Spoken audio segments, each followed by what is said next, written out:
Well, hello, students. This is Pastor Harris back for the second installment of our ABCs video. Um, we had talked last time, if you remember, about advancing our pawns, right? And this time we're going to talk about activating our pieces. So we said advance pawns to control the center. And now we're going to talk about activating that back row, okay?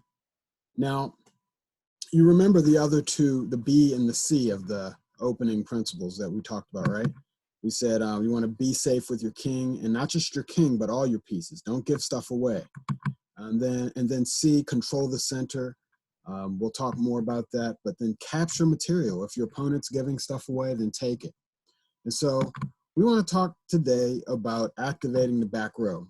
What squares do your pieces like to go to in the opening? How should you develop that back row? And that's what we're going to talk about. So let's take a look. All right, we have our analysis board out here, and let me just set it up and show you what it looks like to activate that back row. First of all, when we talk about developing your pieces or activating your pieces, we're not just talking about chess pieces like a piece of plastic, right?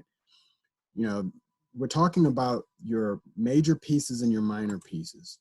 Your rooks and your queen, those are major pieces. That's a 9-point piece, a $9 queen and a $5 rook, $5 rook. Those are 5 points, that's 9 points. And then you have your minor pieces, your knights and bishops are your minor pieces, and they're worth 3 points each, right? And then, of course, your king is priceless. Now, when we talk about activating that back row, we mean putting this whole back row on squares that they really want to go to, where they can do the best work for you to help you win the game. Like right now, they're all just sitting at home eating donuts, just enjoying, watching TV under, this stay-at-home order kind of thing, right? But how did that happen? They're allowed to go back out now. And so we want to get them out fighting for us in the game. We said, we recommend starting with E4, right? Often your opponent will play E5. And then let me show you, your knight loves to go to F3 and to C3. And it's because it controls 8 different squares and it's attacking the center. We'll talk about that in another lesson. So it's attacking this pawn. So often Black will bring out his knight to protect that pawn. Sometimes he'll bring out this knight here to counterattack, which is also okay. And then let's see. So sometimes the white he wants to protect this pawn. Oops, I did it again. He wants to protect this pawn right here. I'm sorry. Oh boy, he wants to. I'm making you guys laugh, I'm sure. He wants to protect his E4 pawn, right? That's what white would like to do. However, he can't. He doesn't want to block in his bishop, so he decides to bring his bishop out first. Now, this is a square that your bishop can come to, and it's just fine. Like we looked at this opening the last time. But it also, his favorite square often is C4. Okay. Now let's say Black's just being really goofy and decides to go back. And then it's, can continue to develop now. So let's go ahead and say you want to be really aggressive and fight for the center. So you bring this pawn up to D4. Some of you are like, oh, is that okay? Because then he'll just take. So, okay, so what? He takes. Well, then at this point, since we don't want to bring our queen out too early, let's just take back with our knight. That's fine. And then let's say he brings his knight out again, and we don't want to trade off knights yet. Our knight's protected by the queen, so let's just keep developing. And so let's bring this bishop to his favorite square. Okay. All right, and let's say his knight goes back. No one would ever play like this, right? I'm just kind of showing you what the favorite squares are of the pieces. Okay, so this knight comes out, and then say he comes out again, does something goofy like that. And then you want a castle, okay? And he goes back again, and then maybe you want to bring your queen up, line it up against Black's king. Okay, so here's what you have here. You have complete development. Your whole back row is activated. And I want to talk to you a little bit more about what that means. All right, so let's put our pawn back to just show you. If your opponent allowed you to do this, this would be ideal. They call this the dream setup, the dream position, because your rooks can see each other on the back rank. Your knights are out fighting for you. Your king is castled and safe. You've got pawns attacking the center, right? Controlling the center. You got bishops attacking the center, knights attacking the center. This is a great setup. If your opponent ever lets you get this, you're probably going to win. Okay? So these are their favorite squares, the knight's favorite squares, the bishop's favorite squares. Now, your opponent usually, they're not going to let you get your favorite squares. And so you still have to activate that back row and get them all in the game. Okay, so now one thing about the squares, I say the bishops like to come to c4 and to f4, but what if your opponent doesn't let you do that? Like, what if there's a pawn here? You know, certainly you can't bring your bishop to f4 at this point, but it's okay to bring him right, you know, to e3, or you could bring him to g5. That would be fine. So you just have to get him out so that he can fight for you, okay? And a couple other things about pieces' favorite squares. Knights don't like to be on the edge of the board. When they're on the edge, they control only 4 squares. They want to be able to be in the inner center of the board or the outer center of the board where they can control 8 squares. When they get close to that, they control more squares. They hate being in corners because they can only control 2 squares. And so that's the knights. Bishops really like to be on long diagonals. Bishops love their long diagonals. That's what I mean, all right? But yeah, they want to be on diagonals that where they can control the most squares, right? What rooks really like to do is, wish we could take pieces that way. Let's just put a rook out here. Actually, yeah, rooks like to be on open files. Let me help you understand that. Okay.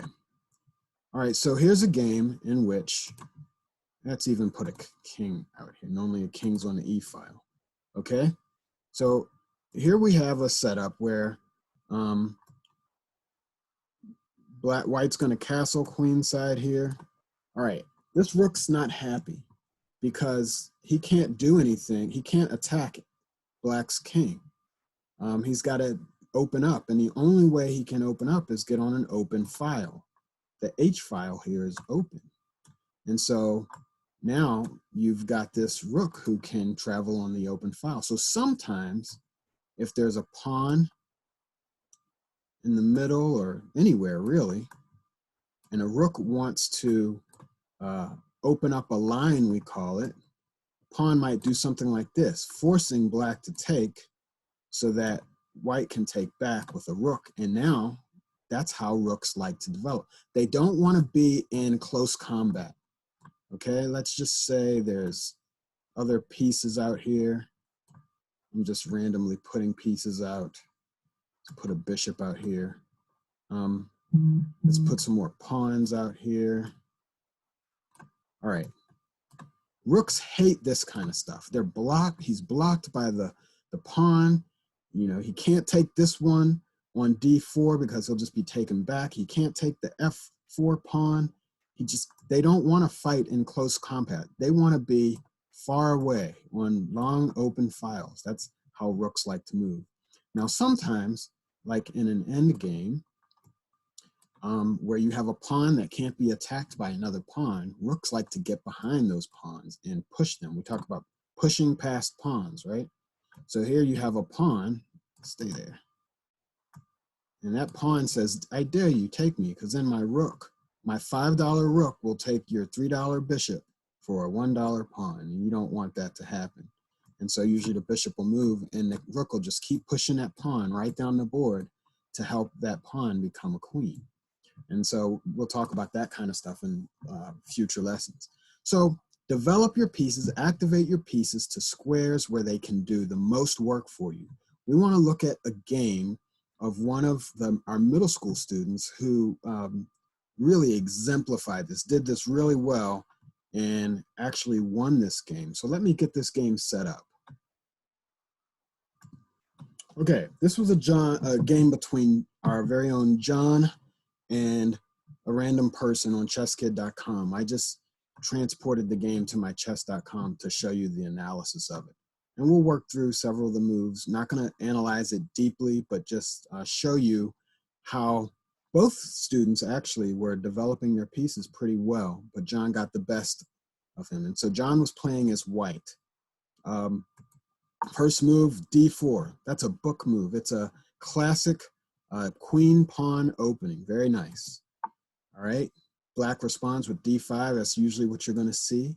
Both fighting for the center, advancing pawns that fight for the center.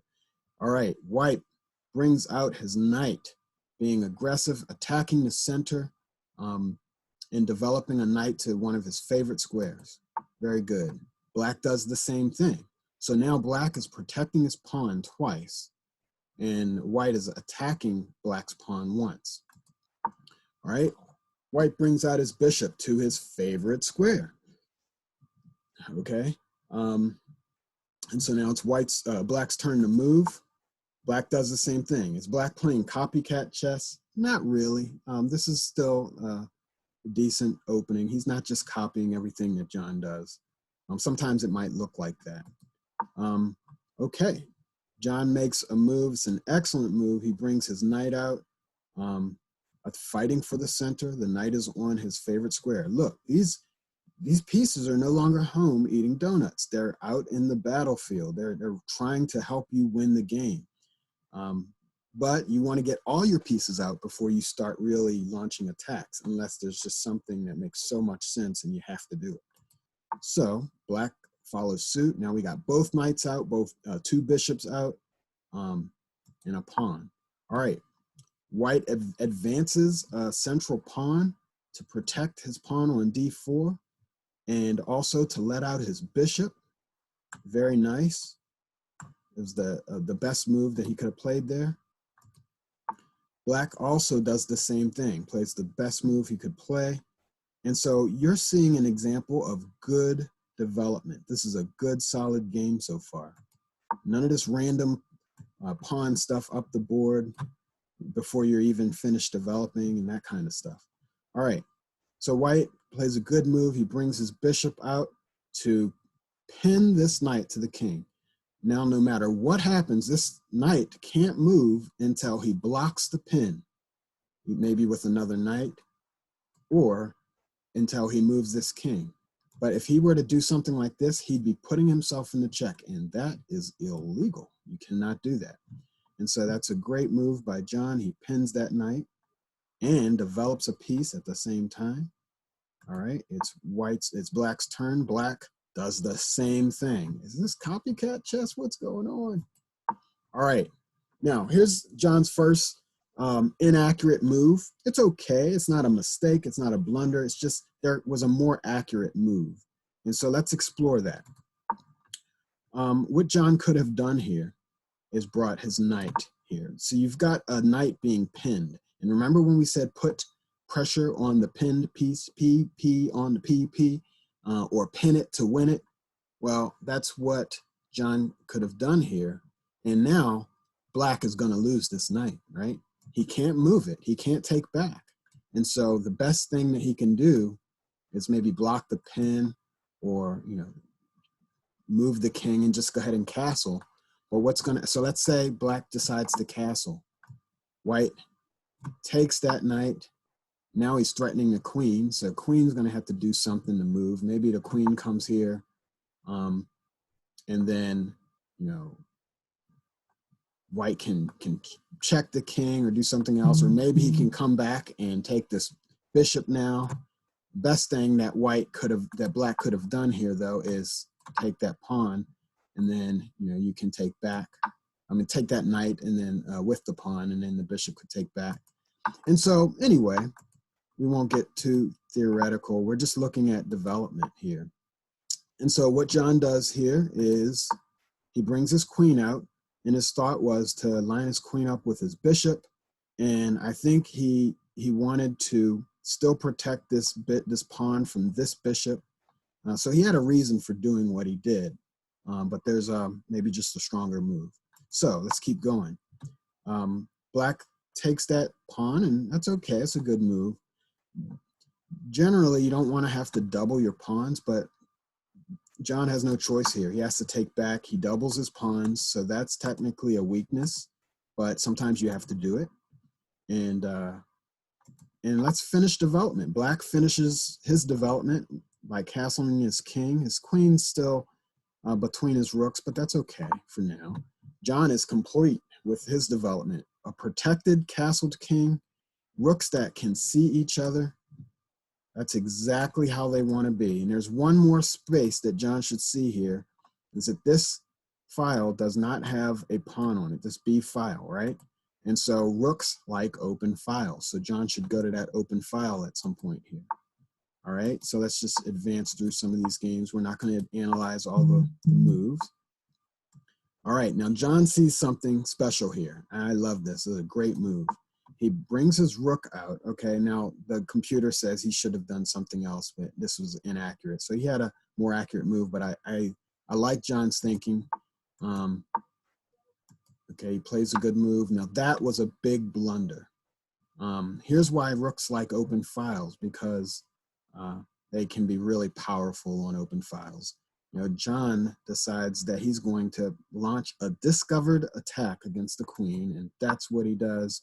And now he wins that that pawn there, and the queen is going to have to get out of the way. And John has the open file now. And so, all right, not going to play too much more. I just wanted you to see examples of good development. We'll show you John's nice win here. John forks the queen and the rook, and at this point his opponent gives up. No, please don't eat me. And that's exactly what John was about to do. So, good game, John. I hope you guys understand how to develop your pieces, how to activate that back row to their favorite squares. The next video, we'll talk about what it looks like to be safe with your king. How do you castle? What's the best side to castle to? And really just how you make sure that all your pieces are safe and not being taken for free. And so we'll show that next time. But until then, God bless. You guys take care.